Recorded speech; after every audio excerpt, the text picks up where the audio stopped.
மூணாவது உலகப் போர் ஆரம்பமாயிடுச்சா? பாகிஸ்தானுக்கு ஆதரவா ட்ரம்ப் எடுத்த அதிரடி முடிவு. ஆப்கானிஸ்தான் கதை இதோட முடிய போகுதா? உலக அரசியலையே மாத்தப் போகும் இந்த சம்பவத்தை முழுசா கேளுங்க. பாகிஸ்தான் ஆப்கானிஸ்தான் பார்டர்ல இப்ப பெரிய போரே வெடிச்சிருக்கு. இரண்டு பக்கமும் சரமாரியா குண்டுமழை பொழிஞ்சுக்கிட்டு இருக்காங்க. ஆனா இங்க ட்விஸ்ட் என்னன்னா, அமெரிக்க அதிபர் டொனால்டு ட்ரம்ப் இப்ப வெளிப்படையா பாகிஸ்தானுக்கு சப்போர்ட்டா உள்ள வந்திருக்காரு. தாலிபான்கள் பாகிஸ்தானோட 19 ராணுவ நிலையங்களை கைப்பற்றினதால என் முழு ஆதரவு பாகிஸ்தானுக்கு தான், நான் தலையிடுவேன்னு ட்ரம்ப் கொந்தளிச்சிருக்காரு. நம்ம ஊர்ல இந்தியா பாகிஸ்தான் பதற்றம் எப்படி இருக்குமோ அதை விட மோசமா இப்ப அங்க நெருப்பு பத்தி எரியுது. ஆனா ட்ரம்ப் திடீர்னு உள்ள வர உண்மையான காரணம் என்ன தெரியுமா? ஆப்கானிஸ்தான்ல இருக்கிற பக்ராம் விமான தளத்தை அமெரிக்கா தங்கள்கிட்ட திருப்பி கேக்குது.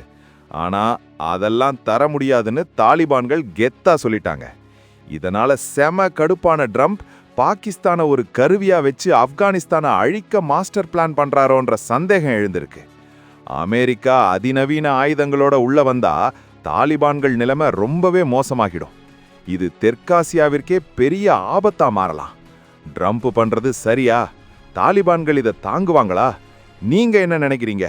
கமெண்ட்ல சொல்லுங்க. அப்படியே வீடியோவை லைக் பண்ணிட்டு மறக்காம சப்ஸ்கிரைப் பண்ணுங்க.